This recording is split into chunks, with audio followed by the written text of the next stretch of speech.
안녕하세요.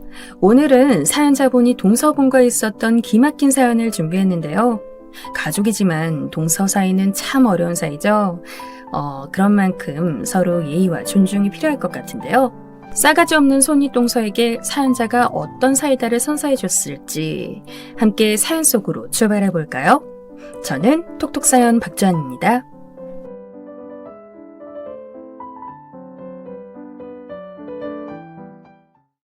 이런 곳에 사연 처음 보내보는데 굉장히 떨리네요.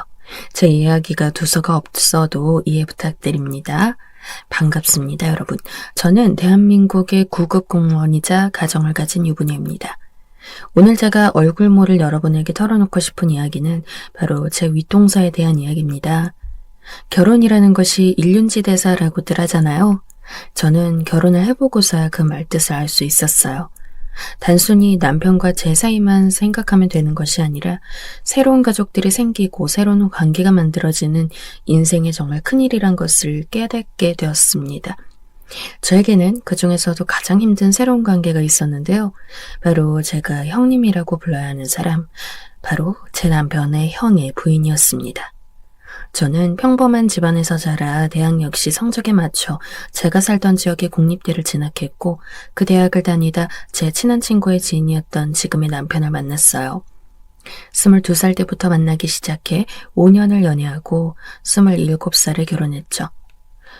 연애 기간이 길어지고 다른 사람 만날 용기도 안 나고 성실하고 순한 남편의 장점이 마음에 들어 결혼을 선택했어요. 시댁은 아버님이 원래 사업을 크게 하셨는데 IMF로 사업이 크게 기울고 나서 온 가족이 힘든 시간을 보냈다고 합니다.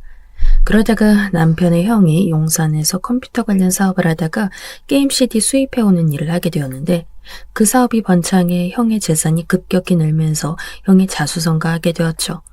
그렇게 우리 시댁은 시부모님은 재산이 없으셨고 제 남편 역시 가진 게 없었지만 형은 부자인 집이었어요.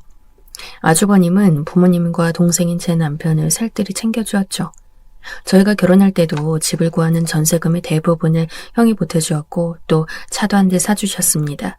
시부모님께서 해주실 수 있는 게 없었기에 형이 대신한다고 말씀조차 얼마나 배려있게 해주던지 저는 아주버님을 생각하면 아직도 감사한 마음뿐인데요. 문제는 아주버님이 제가 결혼한 이후 3년쯤 지났을 땐가 결혼하겠다고 데려온 형님이었습니다. 형님은 저보다 나이가 2살 어린 분이었는데 딱 봐도 같은 여자로서 정말 별로인 사람이었어요. 이런 말 있잖아요. 동성은 동성끼리 봐야 한다고요. 제가 여자로서 볼 때 아주버님은 여자를 잘못 골랐다는 생각이 들 정도로 외모는 화려한 미인이었지만 생각도 말도 깊어 보이지 않는 사람이었어요. 저런 겉만 화려한 여자와 결혼을 하겠다니 전 아주버님께도 좀 실망을 했죠. 직업은 없고 어디 유명한 여대 무용과를 나왔다고 했는데 들고 있는 가방이며 옷차림새가 범상치 않았어요. 아주 돈을 처바른 모양새라고나 할까요? 왜 그런 사람 있잖아요. 자기가 공주인 줄 알고 뭐 하나 해도 최고급 따지고 돈 따지는 그런 사람이요. 제 형님이 될 여자가 바로 그런 사람이었어요. 사람에 대해 잘 알지도 못하면서 너무 안 좋게만 보는 거 아니냐고요? 제가 이렇게까지 형님에 대해 안 좋은 첫인상을 받게 된 데는 다 이유가 있습니다. 바로 형님과의 첫 만남 때 있었던 일 때문이죠. 여보세요? 형 어쩐 일이야? 소개해줄 사람 있는데 이번 주말에 같이 점심 어때? 재수씨도 같이 오면 더 좋고. 알았어 형. 거기 일식집? 알았어. 무슨 전화야? 형인데 갑자기 소개해줄 사람이 있다는데? 그렇게 일만 하더니 드디어 결혼할 사람이 생긴 건가? 기대되는데? 남편은 형의 전화를 받고 아무래도 형한테 여자친구가 생긴 것 같다며 기분 좋아했습니다. 저 역시 저희에게 항상 잘해주시고 마음 써주시는 아주버님이 어서 빨리 행복한 가정을 꾸리길 기원했기에 주말 약속이 기대가 되었어요. 그런데 약속한 날이 되어 일식집에 도착했는데 너무 기대한 탓인지 갑자기 장이 꼬이는 것 같고 너무 배가 아팠습니다. 저는 아주버님과 남편에게 화장실 다녀오겠다고 하고 룸을 나섰어요. 아직 여자친구분은 도착하지 않은 상태였고요. 고급 일식집이라 그런지 화장실도 아주 으리으리하고 좋더군요. 저는 배가 너무 아파서 급하게 화장실 입구로 다가서느라 미쳐 나오는 한 여자를 보지 못하고 그 사람과 정통으로 부딪히고 말았어요. 놀라서 고개를 들어 살펴보니 마치 TV에서 막 나온 것 같은 화려한 차림의 연예인 뺨치는 미모의 여성이었습니다. 팔다리는 가늘고 얼굴은 저의 절반만 하고 눈은 제 눈의 2배는 되는 것 같았죠. 그런 아름다운 외모와는 다르게 그녀의 입에선 거친 말이 흘러나왔어요. 지금 뭐 하는 거예요? 네? 죄송합니다. 진짜. 앞 좀 똑바로 보고 다녀요. 네? 제가 지금 속이 안 좋아서 급하게 걸은 건 맞지만 앞을 잘 안 본 건 서로 마찬가지 아닌가요? 저만 일방적으로 잘못한 것처럼 말씀하시니 좀 황당하네요. 사과 안 하세요? 뭐라고요? 지가 와서 부딪혀놓곤 참나. 내가 지금 바빠서 그냥 넘어가는지나 알아요. 여보세요? 자기야. 화려한 외모의 그 여자는 절 노려보며 뭐라 말하려다가 전화가 오는지 전화를 받으며 절 쳐다보며 사라졌어요. 전 기분이 나빴지만 제 기분을 망치고 싶지 않았고 그 여자도 이미 사라져버렸기에 최대한 기분을 추스르고 볼일을 본 다음 다시 룸으로 돌아갔어요. 그런데 제가 룸에 가서 문을 연 순간 제 눈에 보이는 광경은 바로 그 화장실에서 저에게 싸가지 없이 막대했던 여자, 그 여자가 아주버님의 여자친구로 그 자리에 앉아있는 것이 아니겠어요? 저 눈이 마주치자마자 그 여자는 당황해서 눈을 피하더군요. 그도 그럴 것이 방금 저에게 소리를 질렀는데 알고 보니 제가 오늘 만나기로 한 나름 예비시댁 식구였던 셈이니까요. 저 역시 너무 당황스러웠지만 그렇다고 그 자리에서 아까 나한테 왜 소리 질렀냐고 따질 순 없는 노릇이었기에 그냥 묵리만 하고 남편과 형이 나누는 대화를 듣고만 있었습니다.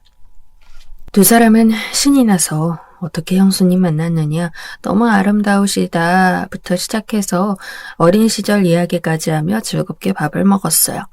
저는 간혹 남편의 말에 추임새 넣으며 회를 깨작거리며 먹었습니다. 그 여자 역시 저에게 말붙이기가 민망했던지 적당히 옆에 앉아 아주버님 말에 호응만 하더군요. 그렇게 어색한 첫 만남이 끝나고 전 집으로 돌아왔어요. 사실 돌아오는 길에 속으로 소원을 빌었어요. 제발 저 여자가 제 형님이 되지 않게 해달라고요. 그런데 불길한 예감은 틀린 적이 없다고 하더니 그저 몇 번 데이트하다가 헤어졌으면 하는 저의 바람과는 달리 그 후로 아주버님은 함께 커플끼리 여행 다녀오자며 여름 휴가 계획까지 내놓는 것이었습니다. 저는 정말 내키지 않았지만 그 이유를 차마 말할 수가 없었어요. 화장실에서 부딪혔는데 너무 싸가지가 없더라. 그래서 싫다고 말하려고 생각하니 좀 제가 옹졸한 사람인 것만 같고 그랬거든요. 잘 알지도 못하는 사람 뒷담화하는 것 같기도 했고요. 그래서 여름 휴가까지 같이 가는 건 좀 부담스럽다고 좋게 남편을 통해 거절 의사를 밝혔습니다. 그러나 아주버님은 그 여자의 뭐에 그렇게 꽂혔는지 저한테 전화를 다시 해서 같이 여행 가고 싶다고, 재수씨가 내 여자친구가 어떤 사람인지 좀 봐달라고 거듭 부탁을 하면서 결혼까지 생각하고 있는 사람이라 우리 가족들과 잘 어울리게 하고 싶다고 하는 거예요. 저는 결혼 상대로는 진짜 아닌 것 같다는 말이 목구멍 끝까지 차올랐지만 차마 대놓고 말할 수가 없어 놀러가는 건 한번 생각해보겠다고 했습니다. 아무래도 그 여자의 빼어난 미모에 아주버님이 단단히 빠진 것 같았죠. 역시 남자들은 여자의 외모가 최고구나 싶은 것이 좀 씁쓸하기도 했어요. 누가 봐도 인성이 영 엉망인 것 같은 여잔데 저렇게 좋아서 허우적대다니. 기가 막힌 것은 남편 역시 그 여자를 좋게 본다는 것이었죠. 착해 보인다면서 형수님이 되면 좋겠다고, 자기 관리도 잘하는 것 같고 애교 있다고 말이죠. 저는 뭐가 착하냐고, 몸매가 착하냐고 말하려다가 이런 것도 다 평범한 외모 가진 나의 열등감이려나 싶어서 그냥 입을 다물고 말았어요. 지금 생각하면 그냥 적극적으로 제가 저런 여자는 아닌 것 같다고 말렸어야 했는데 뭐 다 지나간 일, 소용없는 후회이긴 하지만요. 아무튼 저는 아주버님의 간곡한 부탁으로 내키지 않은 여름 휴가를 아주버님 커플과 보내게 되었습니다. 아주버님은 휴가지로 미국령 섬인 괌을 골랐어요. 저는 경비도 그렇고 너무 거창한 것 같아 그냥 국내 여행 간단히 다녀오자고 말씀드렸는데 자신이 여행 경비 다 부담할 테니 제일 좋은 호텔도 가고 거기 유명한 쇼핑몰 있다던데 그곳도 가보자며 아주버님은 아주 들뜬 모습이었죠. 남편은 공짜로 여행도 가고 형과 좋은 시간이 되겠다며 아주 신난 모습이었고요. 그렇게 떠나게 된 여행 첫날 우린 공항에서 만났습니다. 저는 연예인 매니저가 된 듯한 기분을 느꼈어요.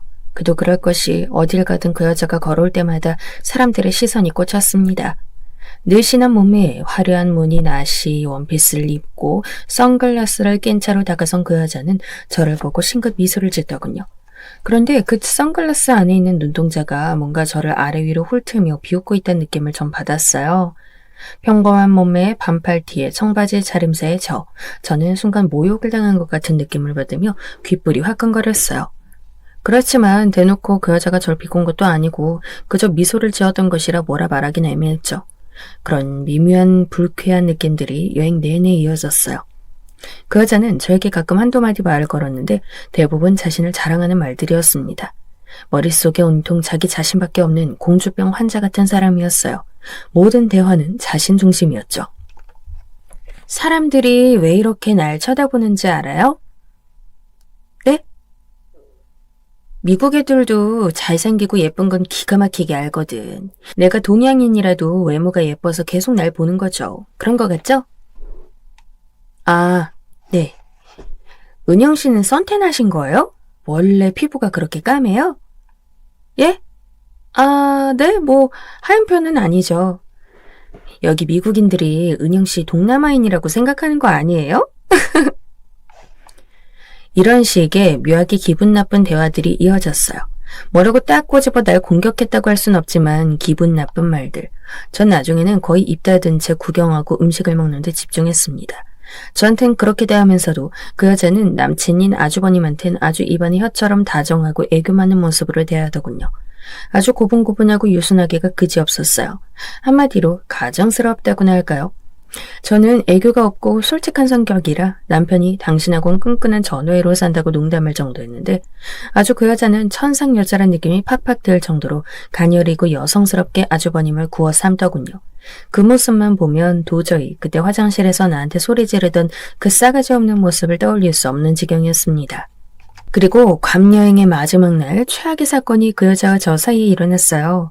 저는 여행을 가면 그나라의 풍물과 문화를 느끼고 맛있는 음식을 먹거나 푹 쉬는 것을 선호하는 타입이었는데 그 여자는 저하고 좀 달랐어요. 그분은 일단 보이는 것이 중요했기 때문에 시도 때도 없이 사진을 찍었죠. 그리고 외국에서 그렇게 쇼핑을 하는 것이었습니다. 괌이 미국령이다 보니 쇼핑하기 좋은 브랜드들이 있다며 미국 옷 브랜드와 미국 가방 브랜드에서 왕창 옷과 가방을 구매하는 것이었어요. 너무 쇼핑을 많이 하는 바람에 들고 간 캐리어 가방에 넣을 수도 없어서 캐리어까지 정말 큰 걸로 하나 더 사서 들고 오더군요. 그 중에서도 누구나 이름 되면 알만한 비싸기로 유명한 명품 가방을 또 거기 아울렛에서 가서 샀는데 출국날 갑자기 저한테 부탁을 하는 거예요. 은영씨, 나 부탁이 하나 있어요. 네, 뭔데요? 이 샤댕 가방 은영씨가 좀 메고 공항에서 입국해주면 안 될까요? 아무래도 세금 때문에 걸릴 것 같아서 원래 있었던 가방이라고 말해주면 좋을 것 같은데. 네? 아마 안 걸릴 거예요.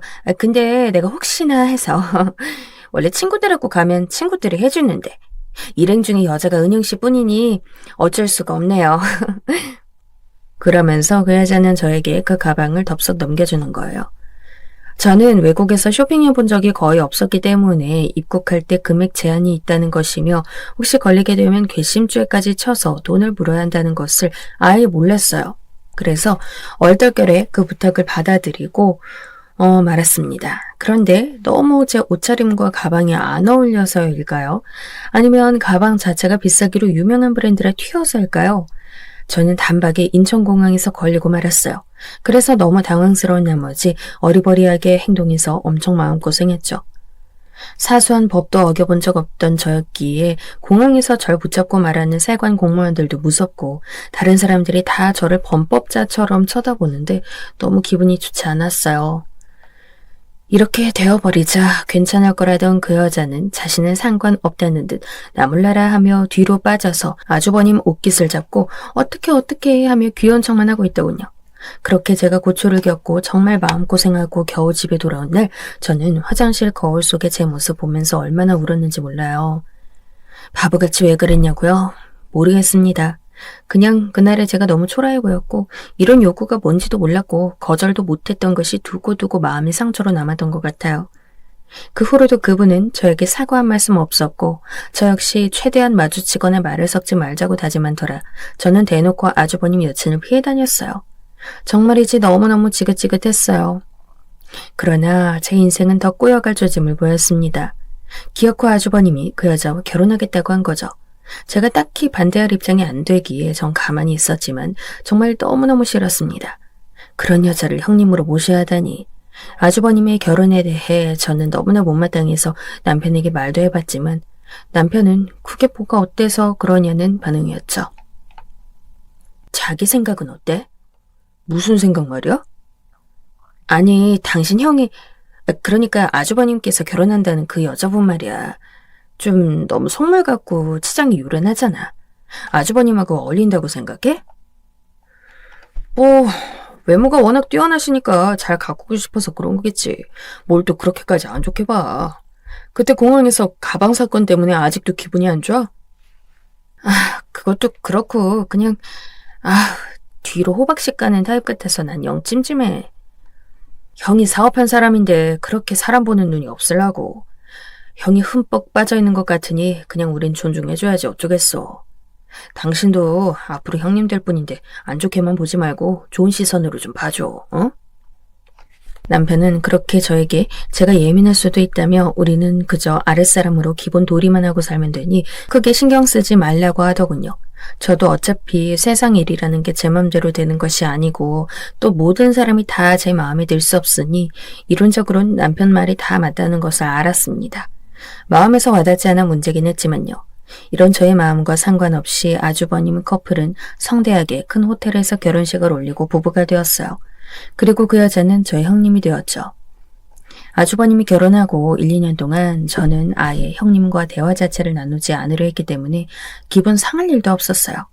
마주칠 수 있는 자리는 최대한 피하고 단답형으로만 대답하고 스트레스 받지 않으려 노력했죠. 형님 역시 연애 때 저에게 하던 것보단 언행을 조심하는 것 같더군요. 제가 손아래이긴 했지만 먼저 들은 며느리였으니까 시댁에 대해 저한테 물어볼 것들도 있었고 무엇보다 어머님이 절 예뻐하셨기 때문에 제 눈치를 제법 보시는 것 같았습니다. 저는 시간이 흐르면서 너무 처음에 화장실 사건부터 시작해서 안 좋게만 본 건 아닌지 또 학창시절에 외모가 뛰어나 사람들이 좋아하는 친구에 대해 열등감 같은 마음으로 꼬투리를 잡고 싶은 건 아니었는지 자기 반성을 했어요. 실제 형님 모습보다 훨씬 더 안 좋은 쪽으로 형님을 생각했던 건 아닐까. 그리고 형님에 대해 좋게 생각하려고 무진 애를 썼죠. 좋든 싫든 둘 중 하나가 죽거나 이혼하지 않는 이상 가족으로 지내야 하는 사이가 되었으니까요. 그런데 아주버님이 결혼하신 지 5년 정도 시간이 지났을 때 제 인생에 큰 근심이 생겼습니다. 바로 남편의 직장 문제였는데요. 남편은 당시 금융 쪽 아웃소싱 업체를 다니며 콜센터에서 고객들 민원 처리를 하는 일을 하고 있었어요. 아웃소싱이라는 것은 본 회사 소속이 아니라 중간에 관리하는 업체 소속이라는 건데요. 아파트 관리소에서 아웃소싱 업체와 계약하면 그 업체에 소속된 경비원분들이 고용되는 것을 생각하시면 쉽습니다. 학벌이 그리 높지 않고 시댁도 사업하다가 망해서 풍족하지 않았기 때문에 남편이 큰돈을 벌긴 쉽지 않았죠. 남편은 성실하게 카드사 아웃소싱 회사를 다니고 있었어요. 저는 그런 줄로만 알았죠. 아주버님 회사가 커지고 잘 될 때마다 전 한편으론 그냥 아주버님 밑으로 들어가면 안 되나 그런 생각을 했지만 무슨 자존심인지 남편은 형의 회사만큼은 들어가지 않겠다고 하는 거였죠. 전 일단 남편 의견을 존중했습니다. 그런데 어느 날 우연히 남편 핸드폰에서 판도라의 상자를 열고 말았죠. 바로 남편의 주식과 코인 투자였어요. 남편 휴대폰에서 뭔가를 찾아본다고 하다가 무심코 누른 다른 어플에서 남편의 주식 투자액과 큰 손실에 대해 알게 된 거예요. 저는 손이 떨려 잠시 폰을 내려놓고 길게 숨을 내쉰 뒤 화장실에서 샤워를 하고 있던 남편이 나오자마자 남편에게 물어봤죠. 여보, 이거 뭐야? 어? 여기 휴대폰 어플에 있는 이 주식 여기 들어간 거 뭐냐고. 나 몰래 어떻게 1억 가까운 돈이 여기 투자가 돼 있어? 거기다 이 손실액은 또 뭐고? 그 순간 남편은 아무 말도 못하고 조용히 옷을 입더니 저에게 실토하더군요. 자기야, 미안해. 나도 형처럼 자수성가하고 싶은 마음에 회사 동생이 좋은 종목 있다고 찝어주길래. 아니, 이 돈이 우리 형편에 어디서 났냐고. 형한테 빌렸어. 뭐? 그렇습니다. 제 남편은 형이 부럽고 그렇다고 그 형 밑으로 들어가긴 싫고 자기 힘으로 뭔가 해내고 싶어서 형에게 돈을 빌려 무리한 투자를 한 것이었죠. 주식이며 코인에 돈이 물려 있었고 손해를 메꾸려고 다른 빚도 끌어쓴 상태였어요. 저는 눈앞이 캄캄했습니다. 아이고, 이 철없는 인간아. 아주버님처럼 일로 성공을 해야지 코인이 뭐야. 아휴. 미안해, 자기야. 나도 형처럼 폼나게 좀 살아보고 싶어서. 저는 그 길로 아주버님네 댁으로 달려갔어요. 제 남편의 철없는 잘못에 대해 용서를 빌고 의논하고 싶어서였죠. 전화를 드리자 전화가 안 돼서 저는 급한 마음에 냅다 아주버님네 집으로 향했습니다. 헐레벌떡 집으로 향해 콩콩 문을 두드리자 안에서 형님이 문을 열어주시더군요. 그런데 형님의 옷차림이 좀 이상했어요. 입술에 립스틱이 번져 있었고 뭔가 흐트러진 차림이었죠. 형님은 당황한 듯이 옷을 치켜세우며 저에게 물었습니다. 동서, 이 밤에 무슨 일이야? 아주버님 퇴근 안 하셨어요? 오늘 좀 늦는다고 하던데. 혹시 언제 오시는지 전화가 안 되어서요. 저 죄송한데 물 한 잔 주실 수 있을까요? 형님은 부엌으로 갔어요. 저는 소파에 앉아 숨을 돌렸죠. 너무 내 마음이 급해서 갑자기 찾아왔나 싶기도 하고 좀 민망하기도 했어요. 그런데 소파 밑바닥에 라이터가 하나 떨어져 있었죠. 그 라이터에는 미사리 주소에 어떤 가게 이름이 쓰여 있었어요. 저는 아주버님이 담배를 태우지 않는데 의아해서 라이터를 주워들었습니다. 그때였어요. 탁! 저에게 물을 갖다 주신 형님이 잽싸게 그 라이터를 제 손에서 낚아채는 거예요. 형님, 담배 태우세요? 동서, 스트레스 받을 때 한 번씩 모른 척 해줄 거지? 우리 그이가 싫어할까봐. 네. 뭔가 좀 찝찝한 느낌이 들었습니다. 형님이 뭔가가 감추고 있는 것 같았어요. 더 물어보려는 순간 그때였어요. 띠리릭 문이 열리는 소리가 들리고 아주버님이 들어왔죠. 저는 황급히 아주버님에게 인사드리고 남편의 상황을 설명드렸어요. 그리고 용서 빌었죠. 너무 죄송하지만 지금 우리 형편으론 그 돈을 갚을 수가 없으니 좀 기다려달라는 말과 저도 얼른 일자리를 구해 맞벌이 하면서 어떻게든 돈을 갚겠다는 말씀을 드렸어요. 아주버님은 제 이야기를 듣더니 저에게 한 가지 제안을 하시는 거였죠. 재수씨, 사실은 이거 제가 동생한테도 했던 얘기인데 그러지 말고 공부를 좀 해보면 어떻겠어요? 네? 내가 사업하다 보니까 사업이라는 게 워낙 부침이 있고 하니 잘 될 때는 한없이 잘 되는데 못 될 때는 정말 힘들거든요. 그래서 난 일단 동생이 하던 일을 하고 재수씨가 구급 공무원 준비라든지 안정적인 직장을 얻어 공부를 좀 했으면 해서요. 공무원이요? 네. 동생은 영 공부에 자신 없어 하더라고요. 대학교도 재수씨 꽤 괜찮은 곳 나오지 않았어요? 고민 좀 해봐도 될까요? 그렇게 저는 아주버님 권유로 공무원 공부를 시작하게 되었어요. 아주버님은 내가 그 돈이 당장 급한 것도 아니니 공무원 공부를 시작해서 붙을 때까지 빚을 갚으라고 하지 않을 것이고 그냥 동생은 지금 하는 일 하고 전 공부하면서 아기 갖기 전에 기반을 더 닦는 게 좋겠다고 저희 부부를 위해 큰 마음 써주셨죠. 전 감사하고 또 감사했어요. 남편이 친 철없는 사고에도 불구하고 화를 내거나 돈을 독촉하지 않고 저에게 공부할 기회까지 주셨으니까요. 여러분 주변에 구급 공무원 시험 보시는 분들 심심찮게 있으시죠? 저도 주변에 많고 또 몇 년 하면 꽤 많이 붙길래 저도 처음엔 가벼운 마음으로 도전을 시작했어요. 그런데 막상 해보니까 이게 보통이 아닌 거예요. 30대 중반 나이에 체력이 떨어진 몸을 이끌고 공부를 하자니 죽을 맛이었습니다. 매일 독서실 다니며 공부를 하고 또 집에 와서 살림을 하고 애가 없었기에 망정이지 아이까지 있었다면 정말 힘들었을 것 같아요. 아이는 왜 없냐고요? 저는 난임이었기 때문에 아이를 가지려고 신혼 때 꽤 노력했는데 잘 되지 않아 사실상 욕심을 버리고 내려놓고 있는 상태입니다. 내가 엄마가 될 운명이라면 언젠가는 아이가 찾아오겠지. 그런 마음을 가지고 살고 있습니다. 갑자기 공부 이야기를 하다 보니까 아이 이야기까지 나와버렸네요. 아무튼 제 인생에서 그 시절은 고3 때보다도 더 치열하게 살았던 시간으로 정말 힘들었던 기억으로 남아있습니다. 그렇게 2년이 넘는 시간을 공부에 매달린 끝에 저는 복지 9급 공무원에 합격하게 되었죠. 그리고 관공서로 배정받게 되었어요. 저의 합격 소식에 아주버님은 남편보다도 더 크게 기뻐하셨죠. 이제 동생네가 좀 더 안정적으로 살겠다며 저를 업고 춤이라도 출 기세였습니다. 저는 너무 기뻐해 주시는 아주버님이 감사히 합격도 했는데 식사를 한 끼 대접하겠다 말씀드리고 시부모님과 아주버님 내외를 저희 집에 초대했어요. 돈이 많은 양반들이니 밖에서 좋은 음식 많이 드실 것 같아서 순수 장을 봐서 정성껏 음식을 해 대접하고 싶었어요. 모든 식재료를 백화점에 가서 가장 싱싱하고 신선한 것으로 준비하고 평소 아주버님이 좋아한다던 잡채 재료를 정성껏 준비하고 또 손수 잰 한우 불고기를 꺼내고 친정엄마의 비법 양념이 들어간 김치를 담고 정말 결혼하고 나서 그렇게까지 신경 써서 음식한 것은 그때가 처음이었어요. 오랜만에 형님과 얼굴 보는 날이라 뭔가 긴장되기도 했습니다. 사실 형님에 대해 제가 알아낸 것이 있었어요. 그날 앞서 말씀드렸던 다짜고짜 제가 형님 집으로 찾아갔던 날 기억하시죠? 그날 라이터를 보고 당황하던 형님 모습이 어쩐지 마음에 걸려 전 가게 이름을 인터넷에서 쳐보았어요. 가게 이름이 특이해서 기억하고 있었거든요. 그런데 놀랍게도 그 가게는 바로 음식점이나 술집이 아니라 모텔이었습니다. 저는 제가 알아낸 사실이 맞는지 너무 충격받아 직접 그 모텔로 전화를 해봤죠. 확인해보니 인터넷에 나와 있는 대로 모텔이 맞았어요. 이 사실을 어떻게 받아들여야 할까 저는 생각하고 또 생각했습니다. 그런데 아무리 생각해도 모르겠더라고요. 남들이 모르는 정말 큰 비밀을 알아버렸는데 하필 그것이 제 은인이나 다름없는 저에게 그렇게나 잘해준 아주버님의 와이프 불륜 사실이라니.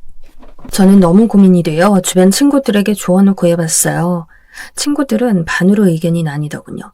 사실은 사실이니까 알려줘야 한다고 선택은 아주버님이 할 거라는 입장과 그래도 괜히 분란 일으키지 말고 가만히 있는 게 맞지 않겠냐는 입장으로요.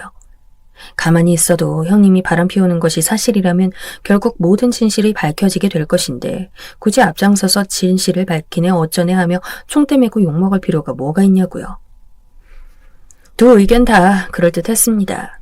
전 어떻게 해야 할지 고민하다가 너무 머리 아파 일단 생각하지 않고 덮기로 했습니다. 친구들의 말처럼 진짜 형님이 바람을 피우는 것이라면 제가 밝히지 않아도 결국 아주버님이 알게 될 순간이 오겠지. 그땐 그런 생각이 들었어요. 그런 생각들을 하면서 하루 종일 음식 만들다 보니 어느새 음식들이 다 완성되어 갔습니다. 그리고 시간에 맞게 아주버님 부부가 도착을 했죠. 제가 가득 차린 상을 보고 아주버님은 놀라면서도 아주 좋아하는 표정이었어요. 나중에 알고 보니 결혼하고 나서 요리를 싫어한다는 형님 때문에 도우미 아주머니의 음식 아니면 시켜먹는 반찬만 드시고 계셨더라고요. 거기다 형님이 한식 싫어하시는 바람에 주 메뉴가 양식이고 개운한 한식이 먹고 싶으셨다고 했습니다. 결국은 제가 차린 집밥이 완전히 아주버님 마음에 쏙 들어버린 것이었죠. 아주버님은 그야말로 빛의 속도로 제가 차린 음식을 허겁지겁 드셨어요. 누가 보면 몇 개 굶은 사람 같았죠. 먹는 내내 연신 싱글벙글했어요. 그런 모습을 옆에서 바라보면서 깨작거리고 있는 형님 표정이 좋지 않았습니다. 뭔가 기분이 나빠 보이셨죠. 형님, 음식이 입에 안 맞으세요? 나는 맵고 짠 한식을 원래 싫어하거든. 뭐 차리느라 고생은 했겠네. 근데 동서, 이거 동서가 한 거 맞아? 잡채 말이야. 조미료 맛이 너무 나는 것 같은데? 네? 아니에요, 형님. 제가 직접 한 거고요. 잡채에 들어간 간장도 저희 친정어머니께서 직접 만드신 비법 간장이에요. 조미료라뇨. 그래? 어쩐지 잡채가 뭔가 맛이 깊더라. 너무 맛있어요, 재수씨. 야, 임마, 넌 진짜 좋겠다. 재수씨가 이렇게 음식 솜씨가 좋아서. 거기다 이제 공무원이잖아. 신의 직장. 팔자 좋은 놈. 그러게. 우리 와이프가 이렇게 똑 부러져서 나도 요즘 너무 좋아. 형, 다 형이 공부 시작하라고 해준 덕분이지. 고마워, 형. 우리 사정 많이 봐주고 신경 써줘서. 아니야, 이 녀석아. 내가 형이 돼서 좀 더 잘 살폈어야 했는데. 그냥 우리 회사 들어오라니까 자식이 자존심은 있어가고. 앞으로 더 잘 살 거야, 너하고 재수씨. 아우, 오늘 기분이 너무 좋다. 하늘로 날아갈 것 같아. 그깟 공무원 돈 얼마나 번다고. 그때였어요. 어디선가 웅얼거리는 소리가 들려온 것은. 자기야, 뭐라고? 그 웅얼거리는 소리의 정체는 바로 형님이었습니다. 뭐가 그렇게 심사가 뒤틀렸는지 형님은 잔뜩 인상을 쓴 채 말을 이어가더군요. 아니, 그렇잖아요. 그까짓 공무원 철밥 통인의 뭐네. 하지만 돈 얼마나 번다 그래요? 정말 뭐 대단한 벼슬 났다고 이 난리야, 이 난리가. 그리고 요새 누가 촌스럽게 이렇게 집에서 밥 차려 먹어요. 음식 냄새 배이고 귀찮게. 아우 참. 아무리 말을 안 하려고 해도 동서는 하는 행동 하나하나가 너무 촌스럽고 나랑 안 맞는 것 같아. 당신 말이 너무 심한 거 아니야? 좋은 날 왜 이래? 그래, 큰애야. 왜 그러니? 보다 못한 어머니도 한 말씀 하셨죠. 그런데 형님은 굴하지 않고 계속 저를 까내리는 것이었어요. 오늘은 저도 할 말은 해야겠어서 그래요, 어머니. 무슨 음식 한두 개 한 거 가지고 부럽네, 좋네, 어쩌네. 참, 이해가 안 되네요, 나는. 도대체 왜 여자는 밥을 잘해야 하고 어쩌고 그런 소리를 내가 21세기에 들어야 되는지 원. 그리고 까놓고 말해서 공무원 붙은 게 그것도 9급 붙은 게 뭐 그리 대단한 거라고 이 난리예요? 기껏해야 월급 200만 원 받아가지고 입에 풀칠이라도 하고 사나? 형님은 작심한 듯이 대놓고 절 깠어요. 저는 하도 어이가 없어서 하루 동안 음식하느라 기름대로 얼룩진 앞치마를 집어던지듯이 내려놓고 형님을 똑바로 노려보았습니다. 갑자기 덮어두려고 했던 진실을 폭로하고 싶은 마음이 꿈틀거리고 있었어요. 다른 건 몰라도 저의 그동안의 노력을 겨우 돈 200만 원 어쩌고 하는 식으로 폄하하는 소리를 하는 저 사람을 용서할 수 없었습니다. 선방을 날리고 저를 공격한 것은 형님이었기에 저도 정당방위로 공격할 권리가 생긴 것 아니겠습니까? 저는 숨을 한번 고른 뒤 단호한 말투로 형님에게 최후 통첩을 했습니다. 형님, 계속 이런 식으로 저 깔보시면 저도 제가 아는 거 다 말씀드릴 수밖에 없어요. 무슨 말이야, 동서? 형님은 기분 나쁘다는 듯 절 노려보았습니다. 나한테 뭐 어쩌겠다고 협박하는 거야? 저는 웃으며 형님에게 말했어요. 모두에게 들리게 아주 또렷한 목소리로. 그때 그 라이터 있잖아요. 제가 형님 집에서 본 그 라이터요. 거기 적힌 가게 이름이요.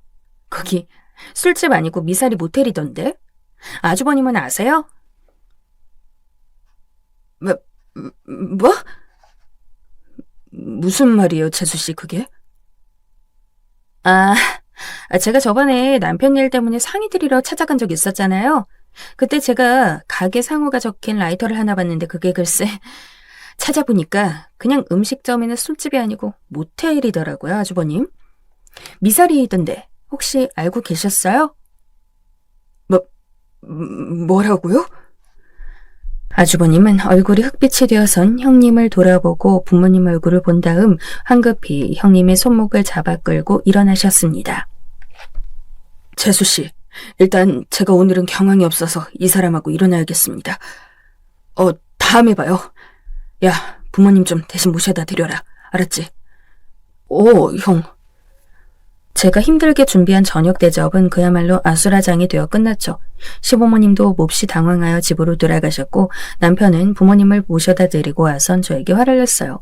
그런 일이 있었다고 해도 이런 식으로 부모님도 계신데 형네 부부가 싸우게끔 하면 어떻게 하냐고요. 그래서 제가 그랬습니다. 아실 건 아셔야지. 언제까지 저런 여우 같은 여자한테 돈 뜯기고 농락당하셔야 해? 자식도 없는데 아닌 건 아닌 거지. 미사리 모텔에 갔는지 안 갔는지 아주버님이 확인하는 게 당연한 거 아니야? 아휴, 그러다가 이혼이라도 하면 어떡해. 왜 분란을 만들긴. 글쎄, 당신하고 난 생각이 다르다니까. 내가 당신 형 인생 구해준 거야. 또! 집안 시끄럽게 해놓고선 입만 살아서 분란의 중심에 왜 당신이 있냔 말이야, 내 말은. 남편은 엄청나게 화를 냈어요.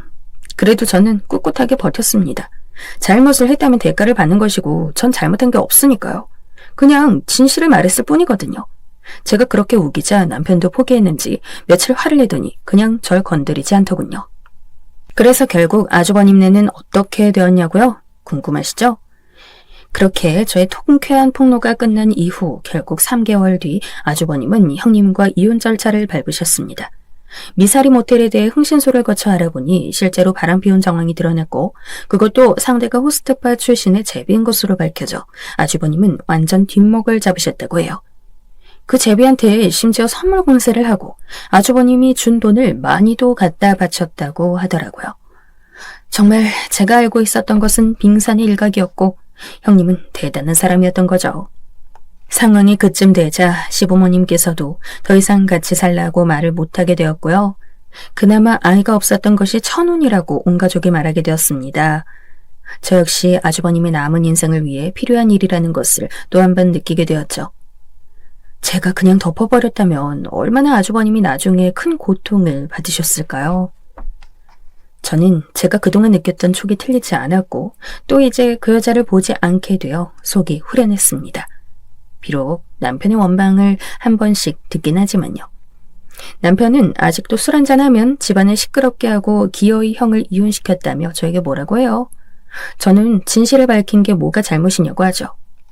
여러분 생각은 어떠신가요? 이런 사실을 알게 되었는데 숨기는 게 맞는 걸까요?